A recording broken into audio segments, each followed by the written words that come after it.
JR figured out And we're humor. live. I mean, sometimes I fake it, right? That's what the kids say. We fake it till we make it. Absolutely. So, hey, see, she gets it. Doc, you should take notes.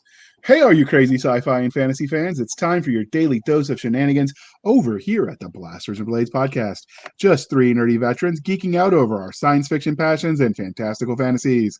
A place where magic is king, the sky is the limit, and space is the place. We are the podcast that puts the fun in dysfunction. So without further ado, we're going to let our guest, Katie Korsak, introduce herself to our listeners and viewers. Hi. That's It's a true story. My mom does like you better. Well, my name is Kate. I am a fantasy author and a map maker, a fantasy map maker specifically. I have one book published, my debut novel, and I am very happy to be here.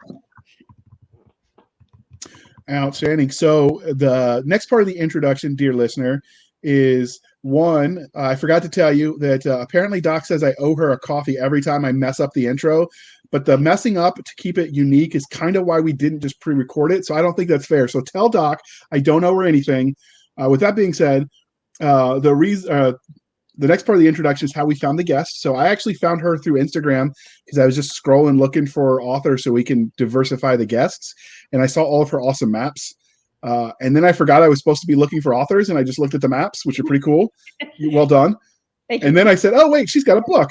Let me ask her if she wants to come on the show." Pretty pictures. I cannot blame him. Pretty maps are absolutely superior. Let's be real. She makes them look like they're old, like they're the sepia colors that I can actually see, which is chef's kiss awesome. Aww, is that I'm colorblind, so when they do failing land nav that you couldn't read the map? Wait. Who said I ever failed land nav? Look, just because we invaded Canada doesn't mean I failed land nav. That was not my fault, all right? They let the lieutenant in charge. I tried to tell him. He didn't listen. At a certain point in time, you just got to let them fall on their own grenade. JR, not my fault. I know where you went to school. You failed that nav. Well, I passed it at PLDC, and I passed it at basic, and I passed it at the infantry school. That's all I'm saying. I passed it every time I had to. So there. It's a good thing it's a pass-fail thing. So. I mean, you didn't die, and you didn't end up lost in the wilderness, and nobody had to send a search party. That's a win. Wow, and for all of you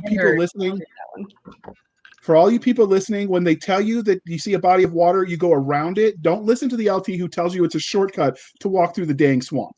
All right? It's not a good choice. That was not my finest moment to listen. I should have drowned the LT, said he got lost, and kept on trucking. Note to all LTs or LT wannabes, there is never a shortcut. Because I knew an LT who took people on a shortcut through a landmine field. Yeah, there's never a shortcut on the end. When we were in Iraq, we actually ran the Atlanta Peachtree race, Doc. That's your neck of the woods, but we did it in Iraq because it's supposed to simulate it at the same time you were, and it was through a cleared minefield. And they told us that as long as we stayed on the trail, we were okay. But if we ventured off, we'd die. And they threw a rock and something went poof. We assumed it was a grenade. They could have been lying to us. But, everybody had slower times than normal. And my squad leader who runs marathons and stuff, she's like, yeah, because none of you cheated this time, huh? Because they were afraid to run through the minefield. I mean, that would be a survival instinct that I'm impressed the infantry had. But getting back into the show. She was an infantry. She was Motor T, so I guess she was smarter than us. Yes, she was. We're just going to leave that at a yes. All right, save us from ourselves and ask her the religion question. I'm trying. Shut up. So, Star Wars, Star Trek, or Firefly? I am going to go Star Wars because that's just my thing. My husband loves Star Wars. I love Star Wars. Did Nick pay you? Did Nick pay you to say that? No. No.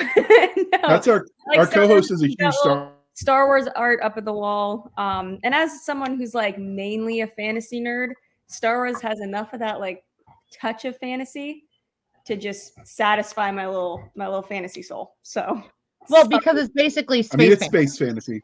It is. Yeah. So the Empire did nothing wrong, or are you Team Rebel? I'll go Rebel, but I do have a soft spot for Kylo Ren, not because the later movies are they're but I do like Kylo Ren. So Well, Okay. I mean, he's hot. I forgive him being a Marine because he's hot. Wait, the actor was a Marine? Yeah, he was a didn't know that. Marine and used his his GI Bill to go to Juilliard. Yeah, no, he was a Marine. Really? That is fantastic. Cool. Yeah. Well, if he used the scholarship, then he was enlisted too. Interesting. Okay. Yes, All right, there are Doc, hot now the Marines. fantasy religion questions. Lies. Okay. They're not. Game of Thrones, The Wheel of Time, or Willow? I was actually, this surprised me because I only recently learned about Willow. I was not raised in a fantasy home. I'm like one of the only ones in my family that's like super into fantasy. So I didn't know That's about okay. You can come hang out with me. I will. I didn't know about any of these until later on. So Willow, I only recently found out in like maybe the last year or so. But I don't know much about it. Game of Thrones I read it and I loved the world. It was hard for me. It was so that I know a lot of people are gonna get mad at me for this because it's historically accurate. But y'all, the incest killed me. I couldn't do it. No. You know what? There are so many things that are historically accurate that we can just leave there in history. It is A-okay. So and the world building of Wheel of Time is fantastic. So I'm gonna go with Wheel of Time. Now I'm not I don't know a whole lot about it. I haven't gotten to read it yet, but I have a lot of friends who are super into it, and it's on my list. As soon as Sanderson, I'm reading Sanderson now. I'm going into Wheel of Time, and I'm very excited. I mean, there is an entire con dedicated to the Wheel of Time here in Atlanta. Yeah. So that's what I'm gonna go with. I'm looking forward to it because I have heard many good things about it. So Wheel of Time or the con? Wheel of Time. The con sounds great too. Jordan Con's a great convention. I know the con chair there. She's a nice lady. Yeah. So maybe I'll have to hop on up there. Yay! If you come to town, we can hang out. Perfect. So, great. As you know, we love both sci-fi and fantasy. I'm pretty sure I'm going to guess that fantasy was your first love. Oh yeah, absolutely. See, she can stay, JR. Really. I mean, do you see the girls behind me are just covered in fantasy. No, I will admit, I am that person who will pause during the pandemic, would pause and be like, let me judge your bookshelf. Not by how clean it is, but by what titles you have on it. Yeah. Okay, do you have a preferred organizational method for your bookshelf? Are we talking Dewey Decimal System, color coding, height? I have been through all of it. So I did a height for a while. I had a hot minute. These are two shelves behind me. I have a third shelf as well that is the same size of these. It is on the other side of my little writing desk.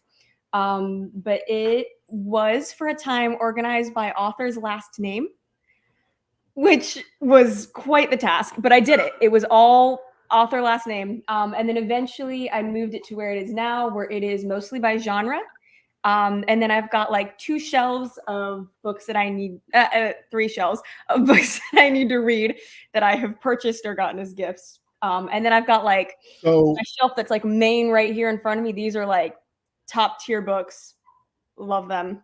Will recommend to everyone. So I have learned that there's a different, like the type of people who buy books and then the people that read them, they don't always, I mean, sometimes it's the same people, but the lists don't always. So I buy way more books than I get around to reading.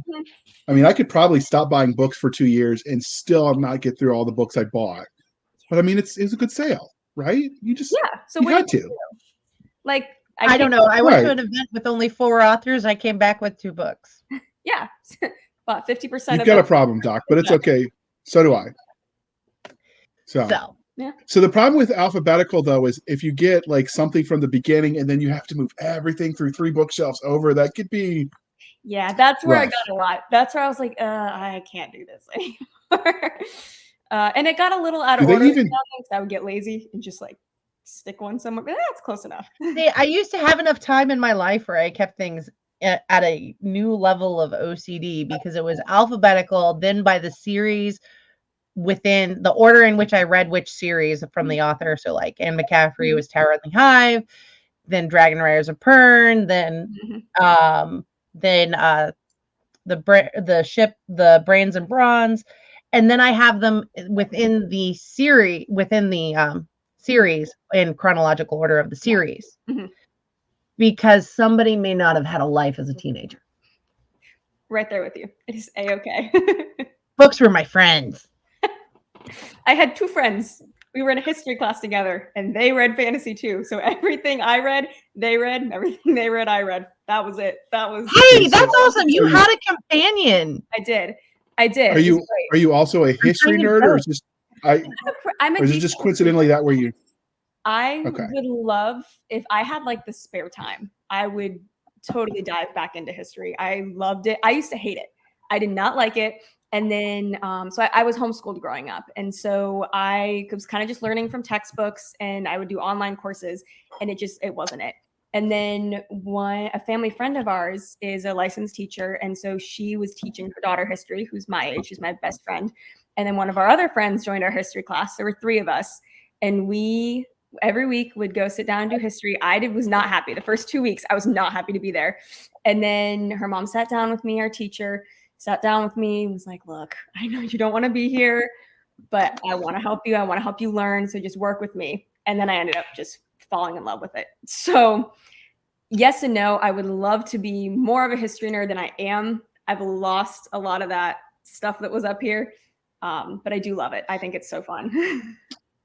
So history is just JR's lost a lot of that stuff. JR's lost a lot of the stuff. 27 concussions will do it here. He still is a history nerd, and so I mean, you don't need history to be a history nerd. It's true. I've recently become obsessed with learning nautical history. I think because I have a love of pirates that is kind of just developed from a young age. I think pirates are cool, and so I've recently kind of come into a little phase of like just learning everything nautical that I can, watching these TV shows, and I've gotten a couple of books. I've gotten whatever, just kind of eating it up. I think it's fun. So sometimes pirates are misunderstood. I remember my sons when they were young enough to watch Jake and the Neverland Pirates, and they had the main character was like, "We're pirates. We don't steal." I'm like, wait a minute. What? That's definitely. Are we gonna just let that lay right there? So I had to stop the episode for my kids. They were not happy, to give them a lesson on exactly what a pirate was, so that way they could just correct that historical. And you wonder why you weren't their favorite parents. Okay, maybe I have issues. I don't know. Maybe. But the cool thing about studying history is if you write fantasy, it gives you so much fodder. I mean, George R.R. Martin built a franchise on his love of history. Mm-hmm. Absolutely. I think, it was built on his love of history and mankind's weird obsession with incest. I don't know if that's mankind's obsession or just George's. People, no matter how much it rhymes. His specific obsession. Like, I just think that maybe these were love letters to a psychiatrist, and they were like trying to work through his issues, and somehow it went to the printer instead. Like that makes sense to me. Like that, that old meme about you're supposed to write down what you want to say to somebody when you're angry, and then they're like, "Wait, I was supposed to burn those? I put them in the mail." Yep. Mm-hmm. So you mentioned that you didn't like George R.R. Martin, and partly because of the incest. Does the grimdark thing work for you, or was that part of it too? I honestly don't remember. I'm being honest with you. I got. Do you read other grimdark series?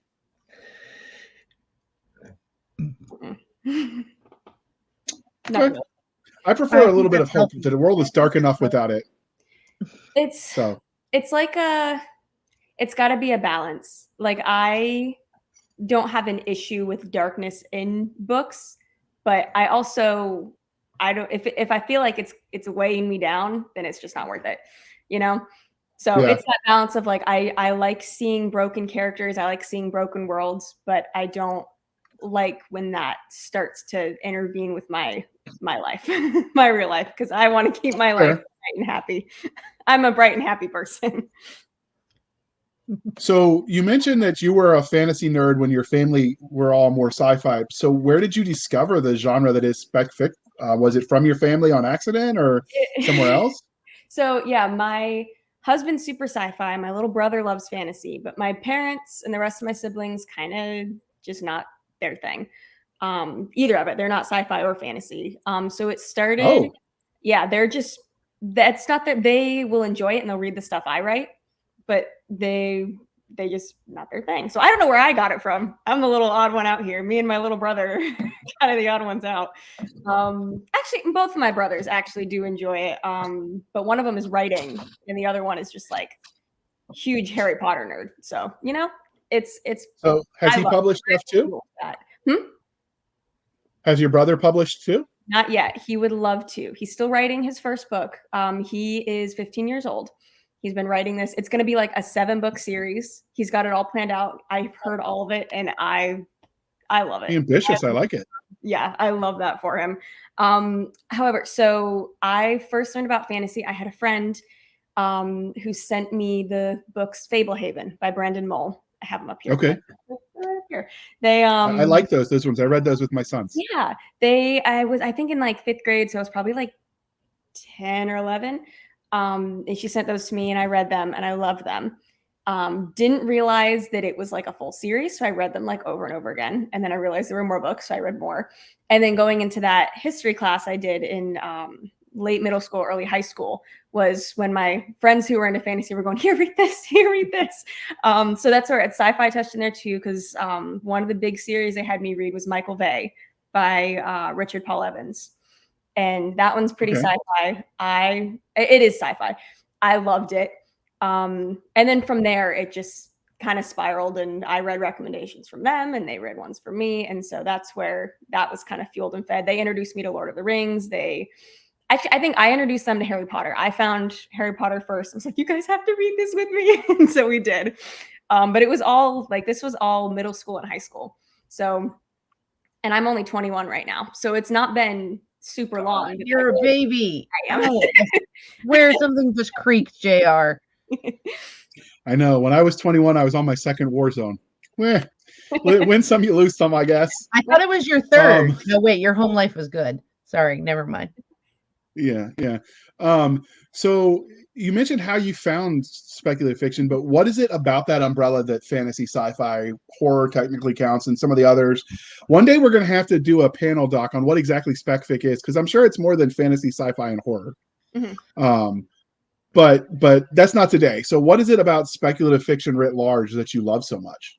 I think it's the fact that people can create worlds from not nothing. I've said this before. I've talked about this with people before that I don't think anyone really has a completely original idea. I think as human beings, we take things that have already been created and turn them into something new and combine them. And I think it's a fantastic thing. And that's part of the reason I love reading and writing, because I get to see what other people's minds come up with. And to look at something, go, oh, they took this idea and they did something else. They did something new. They made something new that in a sense isn't new, but it's so fantastic that it brings new feelings, new thoughts. And I love that. I think it's so cool. And I love fantasy because it's just that like the ability to once again create something that didn't previously exist, if that makes sense. It does. So you're taking the approach that you're standing on the shoulders of giants as you tell your stories. Yeah. Because I don't know that fantasy as we understand it today would have existed before Tolkien wrote Lord of the Rings. No. Right. And so, it's definitely, you're sort of coming in with people having you write stuff in the modern world, you can get away with certain. Some of that has to do with, are your elves tall or short? My elves are really tall. D&D elves are short. Yeah. Tolkien elves are tall. Mm-hmm. Okay. I hadn't thought of that. I just, I think one of the benefits of people that write like modern cozy mysteries, for instance, or stuff, modern romance, is you don't have to explain what a car is. They all know. So you can get away with some world building because they just live it. I think since Tolkien and you're right, D&D, since those came into being, you can get away with some of that with the basics of fantasy because there are certain things that are just understood at this point as part of the cultural milieu. So you're right. You're building on what's already there. So you mentioned that you know how you found speculative fiction, but how did that transition? You know, you're reading these books as kids with your friends. I know what's that weird, Doc, having friends, right? You must not know what that's like. But anyway, I know how what did you that's love a like. speculative? I can leave the house. You see, JR, even your mom likes me. Now, my mom doesn't like me, but that's okay. Yeah. How did you transition from reading the stuff to deciding, you know, I'm going to write my own story? I think this is a funny question because the answer to that I think is funny. So at the time that I started writing my first book, which by the way it's not The Curse of Rago. It is not published. It was called Little King at the time. But I started writing this book, or I had this idea, but I got super frustrated because I had just gotten into Lord of the Rings. I was looking at everything that Tolkien had made, and I was like, it's not fair that he can create this whole world with all these stuff, and I can't do that, and that's not fair. And then I was like, you know what? Screw it. I can do that. And so I did. And so I came up with this world. It was awful. It was so bad. The ideas behind it had no grounds to like it was not a great, but I did it. And I created these characters, I created this world. And then it went through about 2 years of me just sitting on the story until I actually started writing it. And that's where it kind of transitioned from just building a world to writing the story in which the world is. So, or that takes place in this world. So that's how it was out of spite, really. As good a reason as any. Yeah. Sometimes caffeine and spite is what keeps you going. Yeah. So many authors will let their own real life experiences influence the stories they tell. So were there any formidable moments that shaped you as a storyteller? I know you're relatively young, but you can live a big life in 21 years if you go to foreign countries and blow stuff up. So I'm assuming civilians can do it too. Absolutely. I don't think, I mean, I know personal experiences bleed into my books. I feel like every single one of my characters kind of has a little piece of me. Like if I totally leaned into one side of me, then I would become this character. But I think honestly, my writing was like pushed. When I was in 4th grade, so before I was into fantasy, I enjoyed journaling and I would write little stories. They were always little like, oh, you know, a little talking dog and whatever. And my teacher at the time was super like, this is so great. Like you should keep doing this, whatever and they were obviously terrible because I was 9 years old. But having that, so well, I don't have like a moment that like feeds into my stories, but having that form shaped me as a storyteller, having someone that young tell me like, hey, you're doing great. I want to read what you're writing, even though she probably didn't. She still told me that and she would still read it and she would help me with it. And so I think that even though I don't have like you said, like a war that I went to that shaped my storytelling, I did have people in my life that have shaped my storytelling into what it is. So I use that as because it's an extreme example, but I know people who have, you know, climbed Mount whatever, Fuji. I don't know. I don't know all the mountains. But like there are things you can do. Yeah. There are things you can do that are exciting that will shape the kind, like, you know, it doesn't just have to be the military. It's just, that's an extreme example. No, I get you. So I did actually do martial arts for several years. Fun fact, I am a black belt in mixed martial arts. I earned my black belt at 16 years old. I did it for like 5 years. Congratulations. Down. Thank you. Our school closed down and I kind of dipped out of it. But during that time, especially in training for my black belt, it was not their best decision, I think, but they had decided that they wanted to like give me full contact. They wanted me to just get mad and hit people, which was not how martial arts is supposed to be, but they wanted to. And so in doing that, I was in a lot of just straight. I mean, I had headgear on and I had boxing gloves on, but I was just getting wailed on by kids twice my size. So there was a time that I was kicked in the head 5 times in a row. Just almost, I was that close to just falling on the floor, passed out. Surprised I didn't. I made it through that. But all of those definitely did when it comes to writing specifically hand-to-hand combat in my books. It's comfortable for me. I know what it feels like.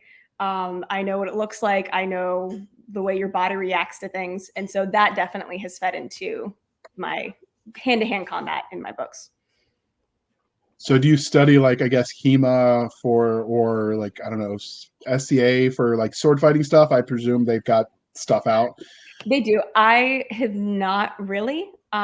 Most of the time, I just sort of, if I need to know information in the moment, I just Google, watch some YouTube videos and go, got it. And then push it in. But that's another thing that I would love to absolutely get into is sword fighting.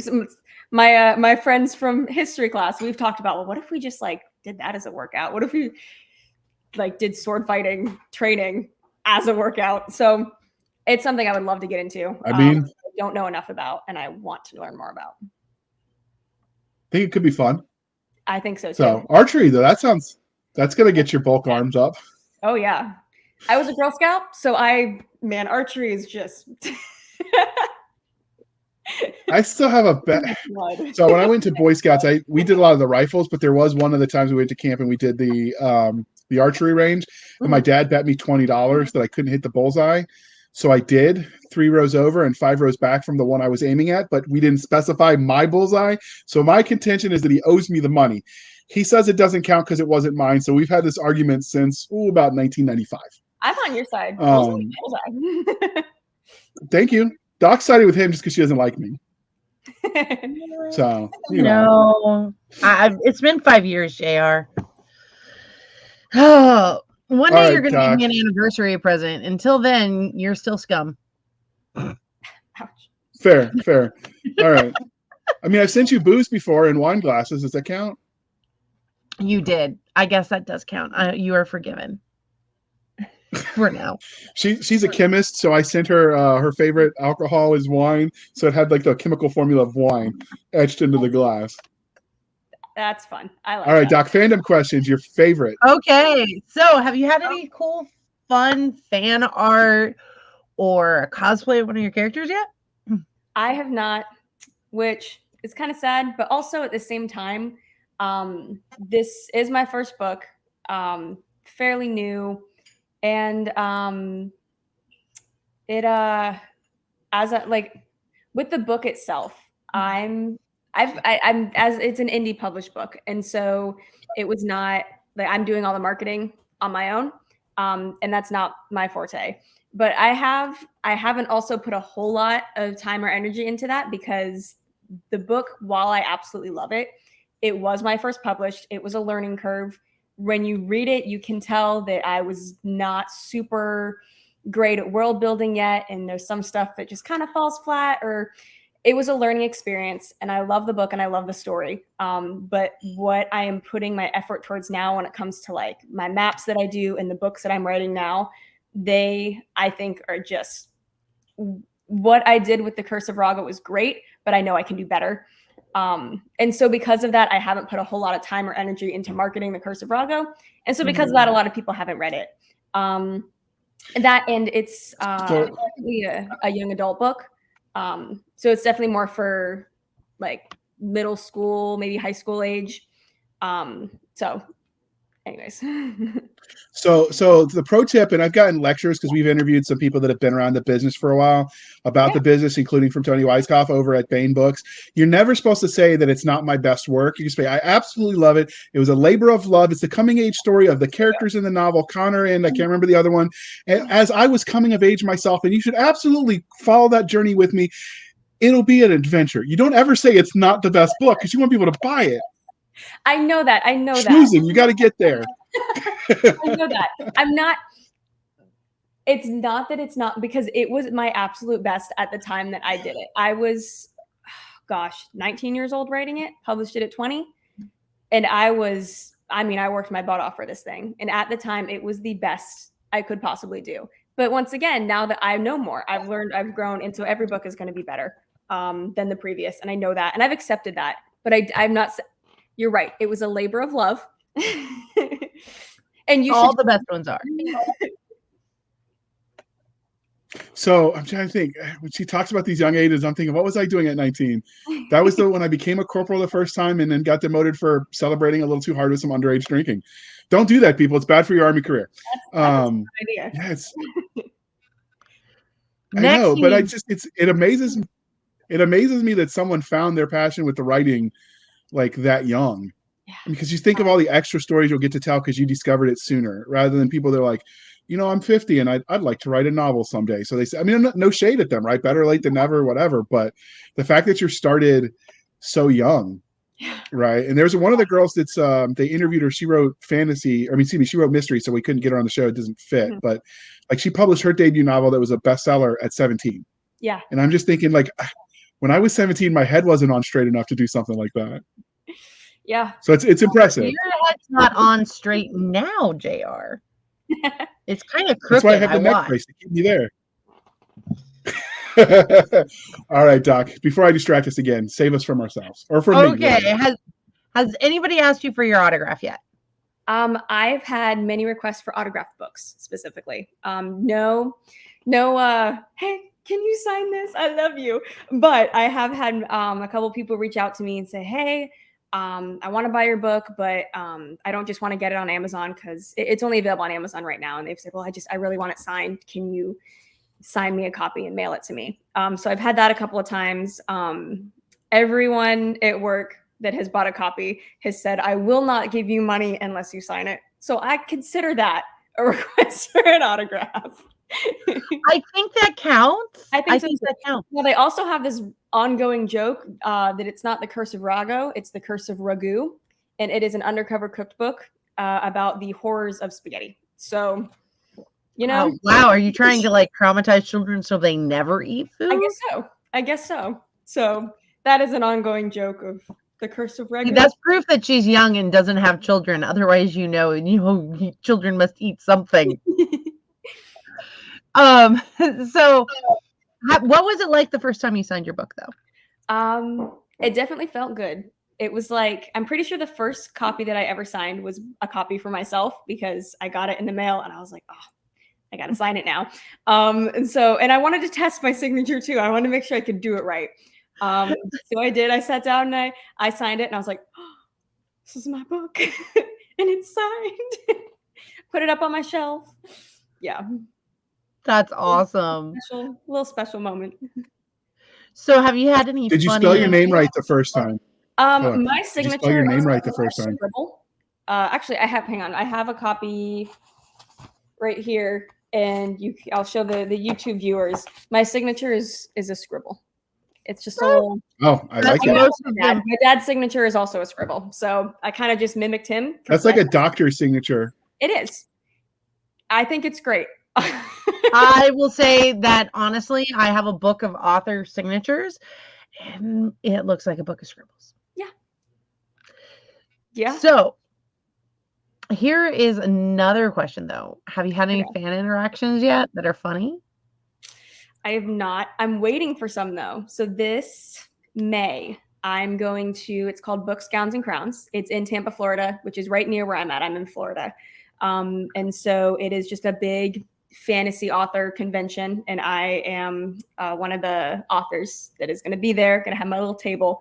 So I'm really hoping, it's like a 3-day event. So I'm so hoping I come back with a great story from that. I think it's going to be so much fun. Awesome. So because you are definitely new. Hold on. I'm going to be here. Guys, if you want to know more, shut up, JR. Shut up, JR. Shush. Do not forget to sign up for her newsletter, and they can do that where, Kate? Oh, on my website. The newsletter I'm figuring it out, so bear with me. But I do have it. It is last I checked, the actual looking it up online wasn't working. But on my Instagram and my TikTok, if you go to the link in my bio, you can go to my website. Should be katekorsak.com, and you can there. And we will have her website linked in our show notes for people to check out. Perfect. Thank you. So when you go to this convention, I'm are you going to be dressing up subtle. like? So it is the first night is I believe the first Friday night is a ball. So I will 1000% it's a masquerade ball that I'm very excited about. And then the next couple of days it's all optional. So I'm gonna see. I've got a little crown that matches the Curse of Rago, so that might be going on. So we'll see. So we'll find out. Since it's a ball gown, you've got to make your husband dress up and just drag him with you because it will be hilarious. It's part of being a spouse to an author. And you can put it in the newsletter. He's excited. We're gonna get matching like masquerade things. I got so like a red dress. We interviewed maroon. It'd be great. Awesome. That's awesome. We interviewed one author who writes fantasy romance, and so she would dress up as a bar wench and then go to Renaissance fairs and sell her books there. That's actually very. She said the costume gets people to talk to you. She said, "Put the costume on, and you can catch people's attention." That's funny. I love it. I do too. I'm all about creative marketing because JR, I will buy a case of books for you if you circulate a picture of you dressed as a bar wench. Boy, oh boy. I don't think the world is ready for that. So instead, we're going to ask her. Obviously, this is your debut novel, but have you written any other things like short stories that might have been out there? Because not everyone remembers to count those. I know. I'm trying to think. I know I've written them, and I don't think any of them ever got published, though. I don't think so. I know at a point in time I had like an old like blog where I would put stuff on that, but I don't think those are up anymore. But I have written many short stories. Someday I would love to publish a short story book. I'm currently writing a young adult high fantasy novel. That's in like its 4th draft right now. I'm going to be sending that to publishers. And then I've got another one that's in its 1st draft. That's my pirate story, my little magic pirate story that I think is going to be so much fun. So I'm writing a lot. But as of right now, I think The Curse of Rago is my only published work. There are a lot of open calls for anthologies. I'll have to reach with you offline and get you some of those links so you can potentially submit those stories. Because part of the fun of writing them is other people reading them, and you can't do that if they're not out there. Yeah, exactly. So I guess that makes it easy to know what we're going to talk about. But before we do that, we're going to pause for a moment while we shamelessly shill for the man. And it is a man this time, sort of, and a Marine. Gunnery Sergeant John Doe is frustrated. He didn't join the Space Corps to be shuttled around in a ship. He joined to fight. So far, he has only seen a few skirmishes. He itches for a fight, something he can use to impress his junior Space Marines, as well as use to pick up chicks. Now that he's aboard the USS Big Stick, he hopes things will be different. The Space Federation has defeated their longtime enemy, and has decided another war was just what the people needed. One was intentional, the other was not.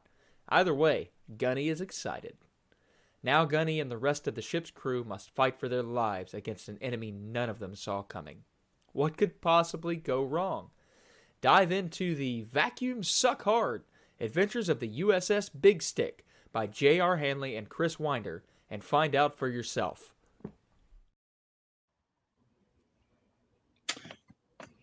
Hopefully my mom never reads that one. Oh boy. JR, I think so there was what's going on with you. Yeah, my shrink better never read it. It started with an open call for an anthology for space humor, and my humor is very Army barracks, and that's about it. And so I sent them the first 2,000 words, and I'm like, "Is this going to be okay?" And they said, like, we have kids read this, right? Like, oh, okay. But I couldn't get the story out of my head, so I finished it, and then I had to give it to my friend Winder, the Marine. That should tell you something, to get it like made more publicly acceptable, the humor. So it's one of those stories. You probably shouldn't read that in church. Probably shouldn't. Fair. Just fair warning. All right. Thank you for sticking with us through that. That's because JR is funny looking. Thank you for sticking with us through that commercial interlude. But obviously, since it's her debut novel, we're here to talk about The Curse of Rago, or Ragu, whatever. We don't judge. So where did you get the premise for this universe? How did you come up with the idea? Was it psychedelics, Ouija board, overindulging in expired chocolate? Wait, does chocolate actually expire? Yes, chocolate Anyway. definitely expires. Yes. So the Curse of Rago was the second story I ever came up with. So after my first one that definitely needed some help, I had gotten a writing buddy. So essentially, I'll give her a little shout out. Her name is Kaylee Stepkowski. She's a sci-fi author. She wrote the Ever series. She's got the 4th book of that. The finale of this series coming out in just a little bit here. I don't have the release date yet, but it's coming out this year. And so she is fantastic. She and I met in a college class, and so we sat down next to each other, started talking. She told me she'd published. I said, "Oh my gosh, I want to publish," and we got close. And that was several years ago. So we've been talking for probably 4 years. And we started meeting weekly to read each other writing and support each other and just talk about writing life, because neither of our families are writers. So we kind of just had each other. And so there was one day we went out for coffee, sat down at this coffee shop, and I was like, Kaylee, I really want to write another book, and I don't know what to do because I haven't ever made a second world before. I feel like I can't do any better than what I've already done. And so she kind of helped me brainstorm. We started brainstorming, and I had this scene in The Curse of Rago. It's when our 2 main characters meet for the first time. Casson grabs Conroy, holds a knife to his throat, is like, "Did you kill your family?" Conroy's like, "What? No." And it's this interaction between them that I saw it in my head. I was like, okay, I love these characters. I like this scene. Let me figure out how to do this. And so that's how The Curse of Rago originally started. So thanks to the help of Kaylee, it went from there. And then eventually I read it to her as I was writing it. So she got the very first draft of this book week by week. I would say, Kaylee, I wrote 2 more chapters. Here's what I'm reading you this week. And that's how that book came about. That's as good of way as any, starting with a knife fight. Yeah. I approve. Because that's how you talk to your friends. Yeah, of course. Or maybe that's just Doc. I don't know. All right, Doc. Now it's on your turn to ask some questions. So, what is the age range for this story? I kind of mentioned earlier, it's a young adult. So my characters are a little younger. I wrote it my brothers were 13 turning 14 at the time. And so I wrote it kind of for that age range, maybe a little older, up to like 16-ish. So it's not like I mean, adults can read it. They'd enjoy it, I think. But it's definitely aimed for a younger audience. I tried not to get too complex into things. I tried to focus on my main character is really just struggling to find them, mostly Conroy struggling to find himself and, deal with kind of a hurt that he's encountered, and learning to trust people too, who to trust and who not to trust. So it's definitely a more young adult, 14 years old. My 14-year-old brother, when they were 14, when I let them read it, and they loved it. They were like, "This is the best book I've ever read." So, That's awesome. That's who it's written for. So it's definitely coming in 20 before, but whatever. So it's definitely coming of age. Yeah, shut up. Nobody wants to hear it.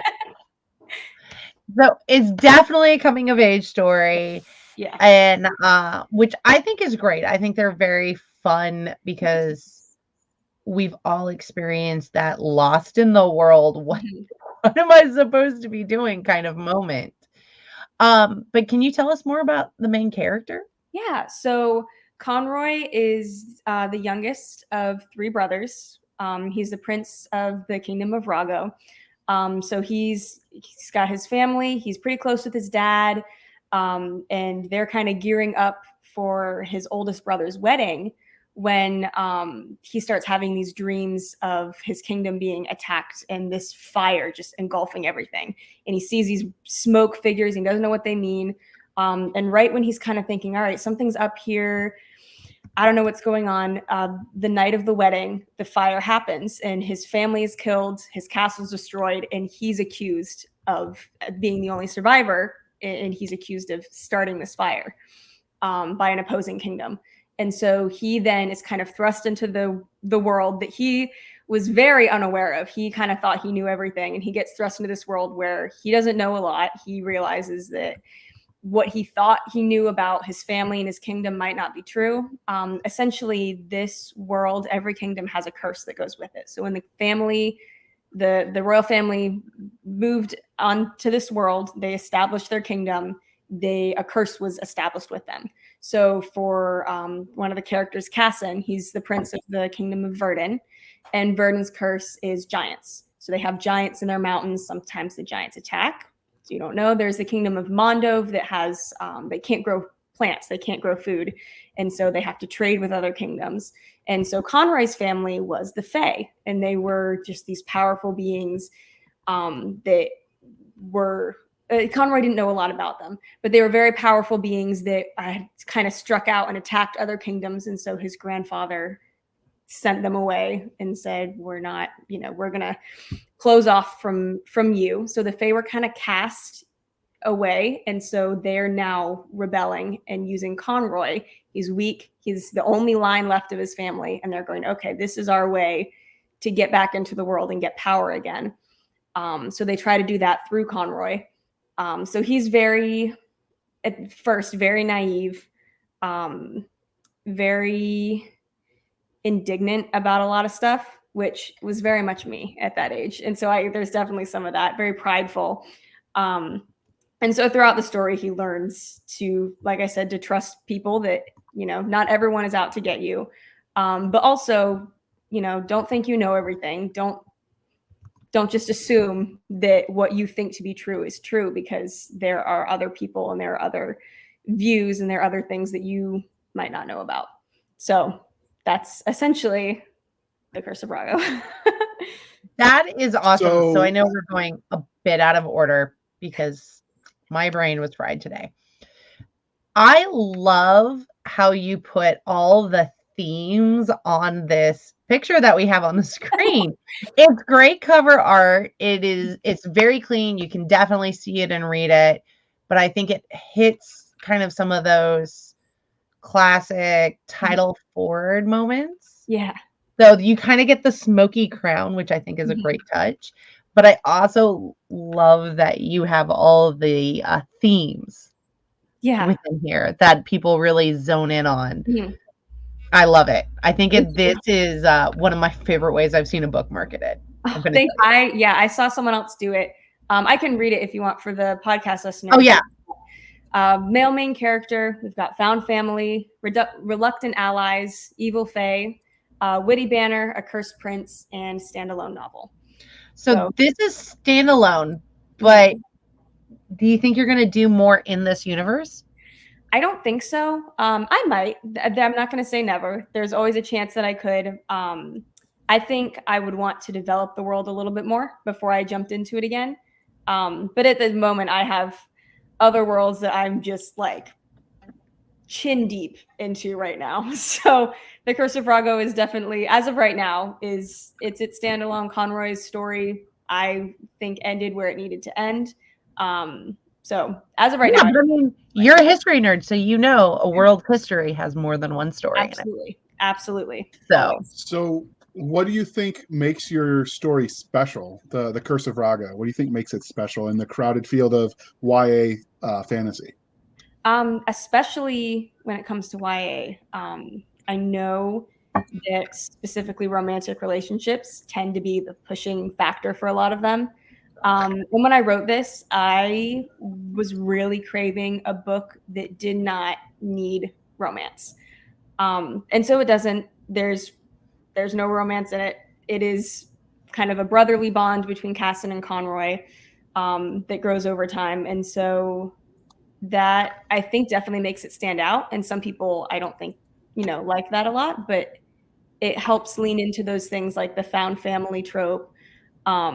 And it just, I don't know, it was what I needed at the time. And so I think that, it's something that other people might need as well, is that an escape from romance as well, that you don't always need that to have a compelling story.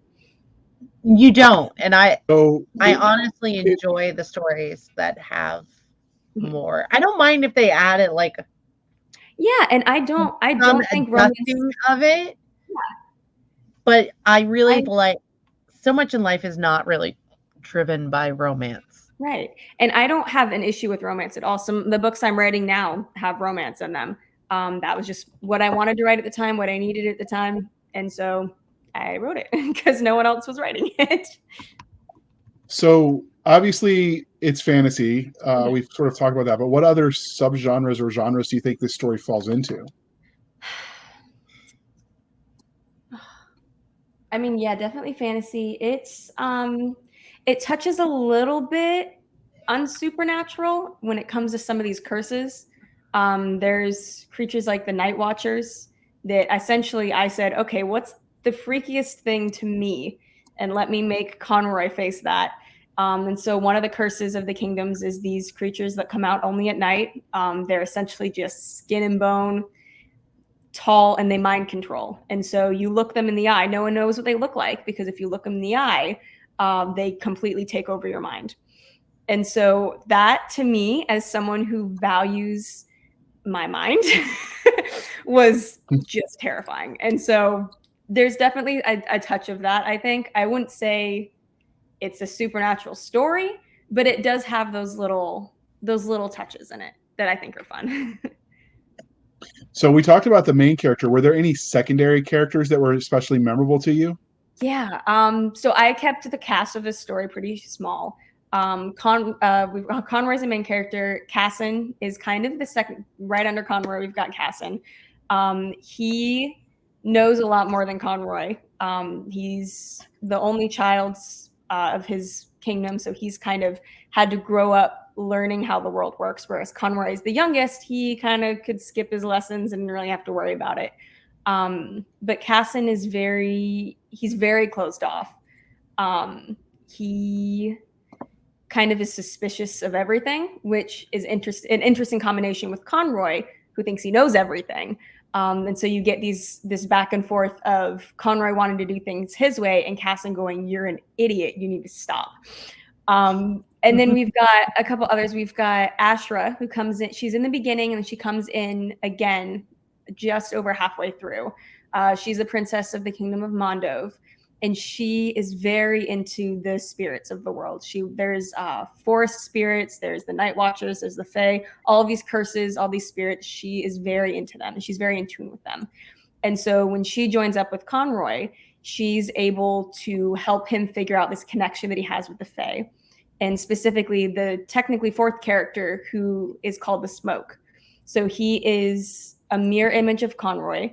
He is a being that the Fae have placed inside of him as a means to control him. But they made a mistake, and the Smoke has feelings that they did not mean to put there. And so now the Smoke and Conroy are tied with emotions. So this Smoke feels guilt, and it feels like it doesn't want to hurt Casson or Ashra because Conroy doesn't want to hurt them. And so he kind of becomes his own character in a way where he's Conroy, but he's not. He and Conroy have like mental conversations, which get really funny when they argue because Conroy's over here talking to himself and Casson's like, "This kid is insane." And it gets fun. So those are kind of the main characters. I've got a magician as well, who's at the very end. Super fun, immortal, super sarcastic, just a really fun character to write. If I could go back, I would honestly maybe that's what I'll do. Maybe I'll write another book focused on the magician. How about that?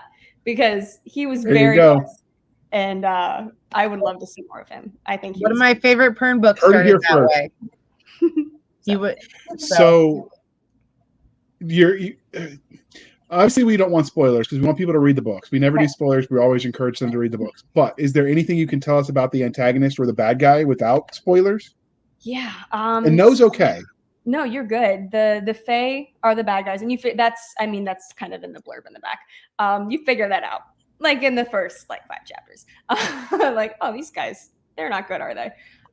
So they are very much trying to free themselves of the bondage that Conroy's family has put on them.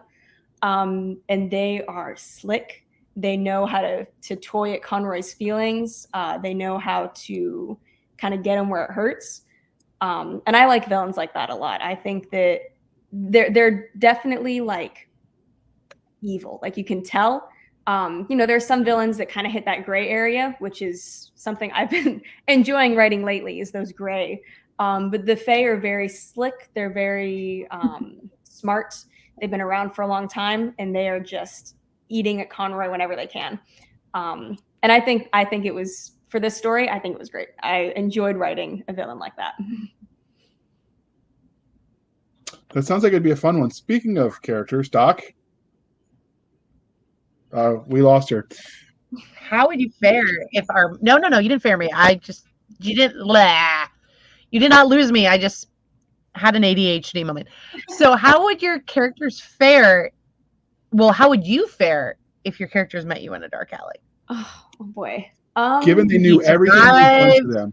I know. Okay. Ugh. What would probably happen, I'm assuming they're together.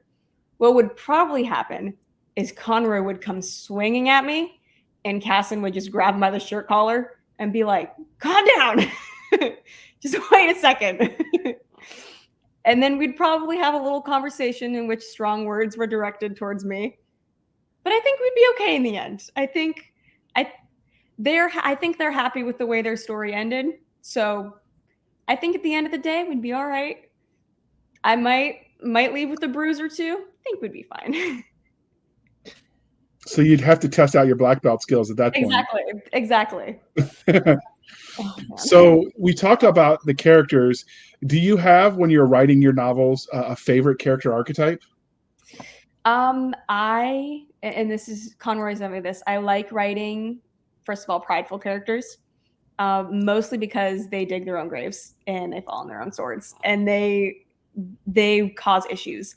And I've seen that a lot. I've noticed that when it comes to especially the book I'm working on now, which is called Guardian. My main character is very similar in the sense of he is Mr. Hot and he knows it. And he is sure that he is the best of the best. And so seeing those characters, first of all, get themselves into trouble, but then seeing them realize that they're the ones who have done this.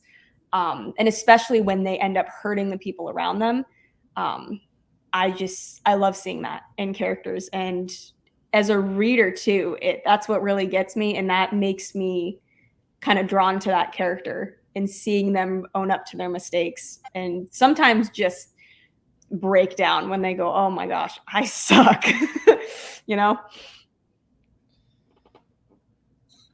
Okay.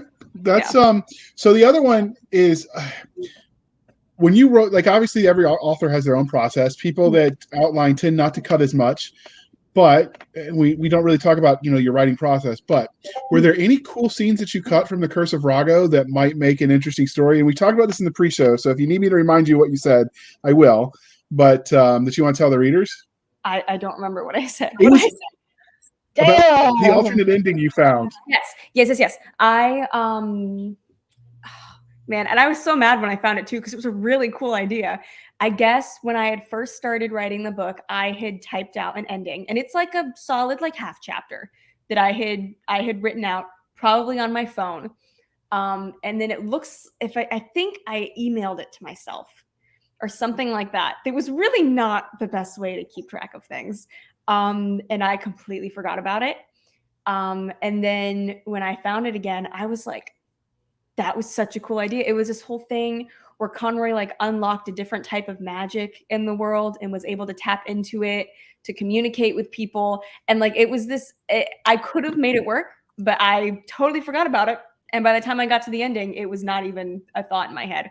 But I'm like, oof, maybe I'll have to make that into a different ending for a different book, because that was pretty cool. So how much thought and planning, that sounds wrong, but what level of detail do you go into with the magic? Is it something where you have the Brandon Sanderson 100 billion rules for magic, or do you just sort of hand wavy them it like I do with my science? It's because Jared doesn't know science.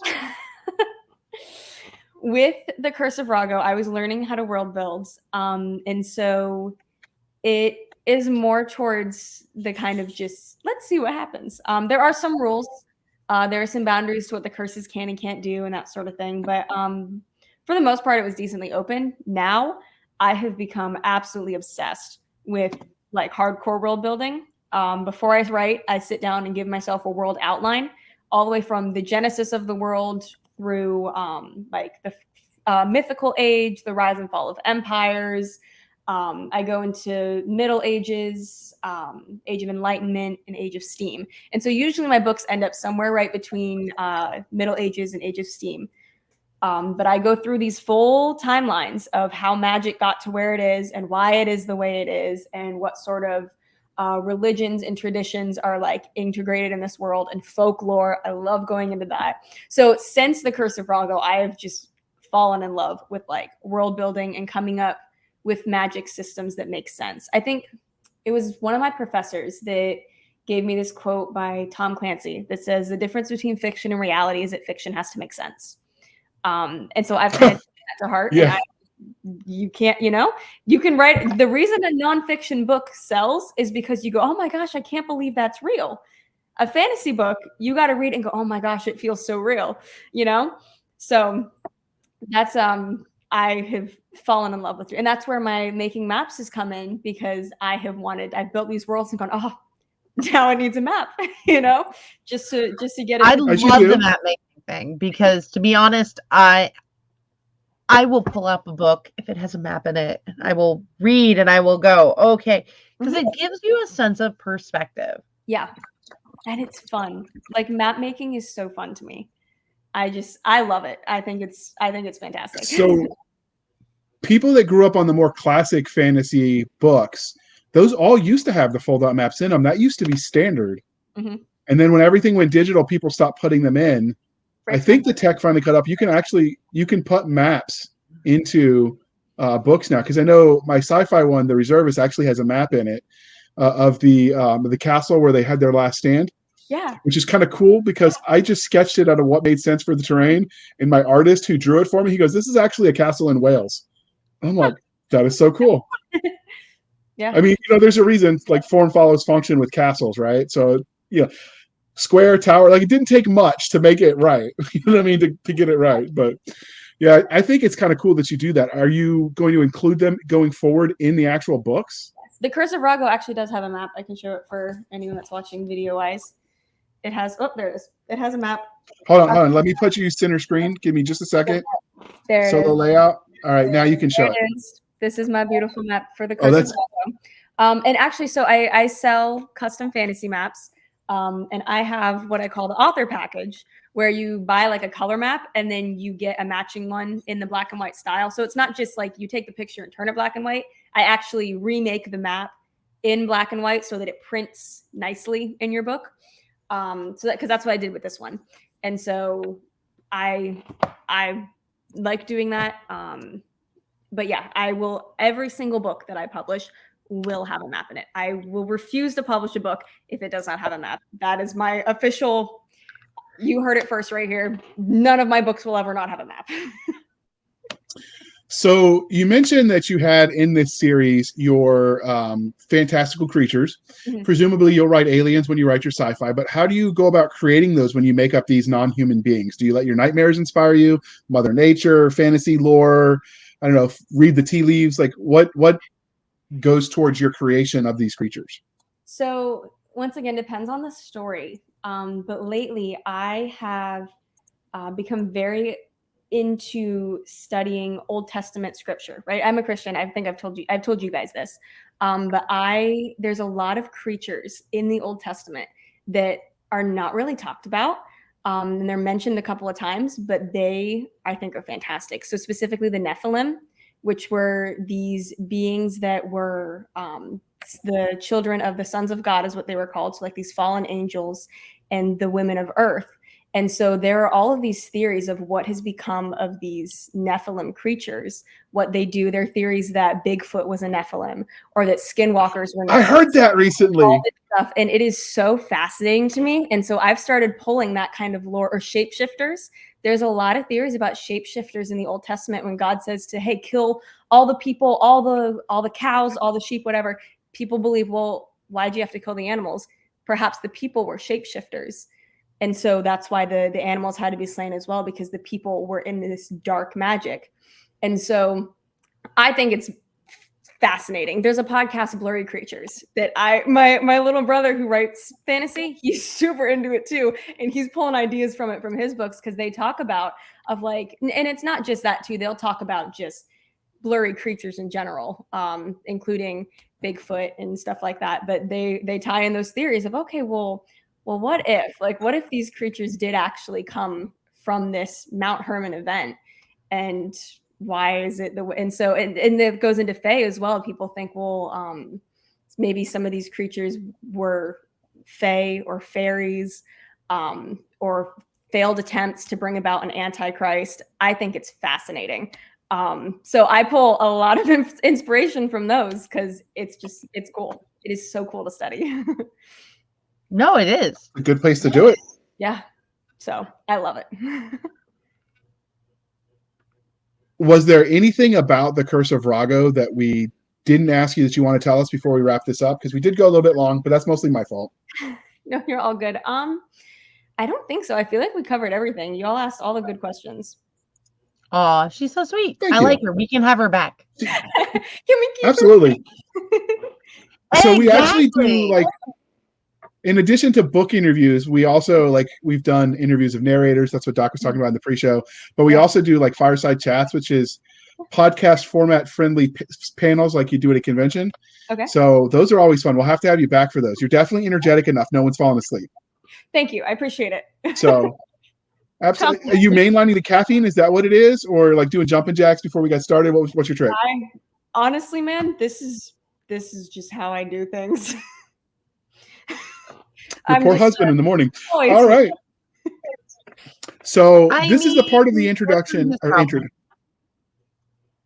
Yeah, this is the part of the interview, not introduction, where I remind you to please be kind and speak your mind on the reviewing platforms. Your reviews help the right readers find the right books, so do your part. And rumor has it, when she hits her 100th review, Amazon will deliver her a unicorn, and then we can find out what unicorn steaks taste like once and for all.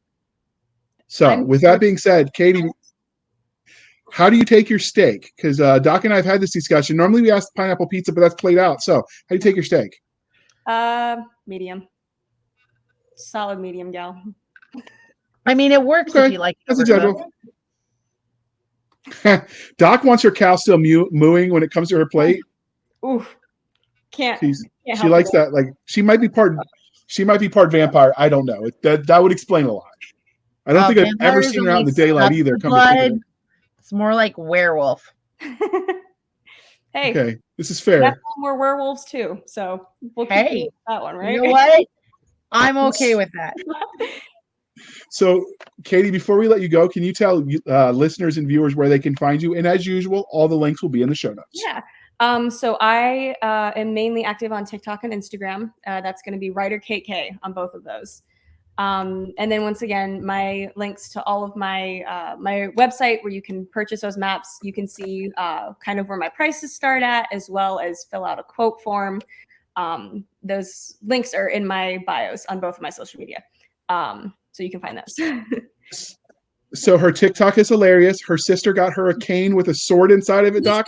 I sent that to my sisters. It's so cool. I sent that to my sisters, and I'm like, how are you letting her be cooler than you? Yes. I have not gotten a response yet. So cool I don't know what they feel about that, but it's a cool sword. You know, JR, here's the problem.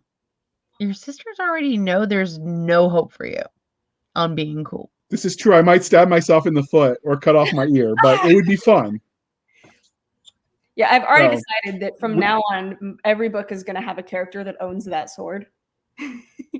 That is awesome. That works. Doc might think we're immature, but I like it.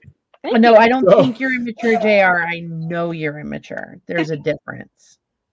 So if you like entertaining short content, check out our TikTok. Are you planning on at any point porting some of those over to like the YouTube shorts as well? Maybe. I am not very familiar or savvy with YouTube, but I have thought about it. It has been a thought. So maybe I'll actually like attempt and see how it goes. Outstanding. And then, as you know, listeners and viewers, you can find us at twitter.com/SF_fantasy_show, Sierra Foxtrot _fantasy_show. You can email us at blastersandbladespodcast@gmail.com. Again, blastersandbladespodcast@gmail.com. I promise we do answer the letters. And if the letters are less than polite, it was Doc. I swear it would never be me. You can find us on Facebook where all the shenanigans happen at facebook.com/groups/Blasters and Blades Podcast. Again, /groups/Blasters and Blades Podcast. We do have a Facebook page. Check that out. We don't have URL dedicated yet, so more likes and follows would be appreciated. Where we share podcasts when they go live, book reviews that we find, recommendations for your TBR because we're nerds and you always need more books in your personal library. Even if you don't have time to read them, you should still buy them because we need unicorns. We have our website over at anchor.fm/blasters and tack blades. Again, anchor.fm/blasters-and-blades, where for as little as 99 cents a month, you can help keep the lights on, people, or you could support the show more directly over at buymeacoffee.com/author J.R. Handley. Again, buymeacoffee.com/author J.R. Handley. Be sure to leave a note in the comment section that it is for the podcast, and I promise I will keep my co-hosts, Doc Cisca and Nick Garber, duly caffeinated. They will drink until their liver explodes. Never. I know, Mama didn't raise no quitter, right? All right, Doc, bring us home. Thank you for spending some of your precious time with us. For the absentee Nick Garber and the addle-brained J.R. Handley, this is Cisca Small, and this was the Blasters and Blades podcast. Thank you for spending your time with us. We will be back next week, same time, same place. Don't forget to follow, and of course, let us know in the comments what you think of this episode, and check out Kate's book because it is going to be a fun read. Have a wonderful night. Thank you for stopping by. What? Thank you for stopping by, Katie. Kate. Thank you for being Yeah. here. Thank you for stopping by. Look, man, I just manner.